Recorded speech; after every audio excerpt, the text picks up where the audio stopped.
À tous, bienvenue au musée. Nous allons découvrir aujourd'hui une artiste peu connue, Anis Louise Simpson, peintre britannique, à travers cette toile représentant un paysage marocain. Alors, comme je vous l'ai dit, c'est une artiste britannique qui arrive ici, sur la Côte d'Opale, à la fin du 19e siècle. Elle épouse un autre artiste, Chester Rice, un peintre américain qui est aussi venu sur la côte. On sait peu de choses, on sait qu'en tout cas elle a exposé à plusieurs salons des peintres, des artistes ici de la Côte d'Opale, notamment à la fin du 19e siècle, mais aussi entre 1909 et 1914, avant qu'il y ait la Première Guerre mondiale qui termine justement cette colonie d'Étaples. Alors, vous voyez justement qu'on n'a pas un paysage ici de la Côte d'Opale qui est représenté, mais étonnamment, et c'est assez rare dans nos collections, un paysage d'Orient. Eh bien, Anis Louise Simpson va avec un autre peintre, Ozawa Tanner, et son épouse au Maroc en 1912, au moment d'ailleurs où il y a des conflits avec le Maroc et la France, puisque ces conflits vont se terminer avec le traité de Fès.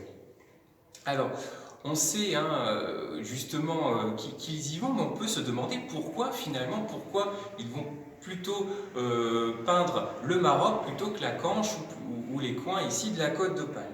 Eh bien, c'est la même raison qui pousse les gens de la région parisienne à peindre la côte du Nord, la côte de la Manche. C'est la recherche de l'authenticité, la recherche du folklore aussi, d'une autre vie, loin de l'industrialisation qu'il y a au XIXe siècle.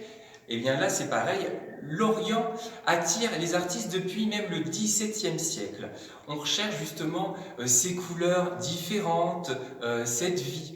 Et on va le découvrir justement d'un peu plus près. Vous voyez que, en comparaison avec les paysages de la Côte d'Opale, on a ici des couleurs beaucoup plus vives, un soleil qui semble beaucoup plus fort, une luminosité beaucoup plus importante.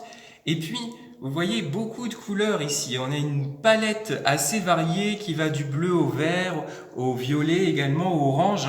On a vraiment toutes les couleurs ici représentées à travers donc notamment cette architecture, cette grande porte, mais aussi à travers les vêtements que l'on a ici des passants. Donc c'est assez étonnant.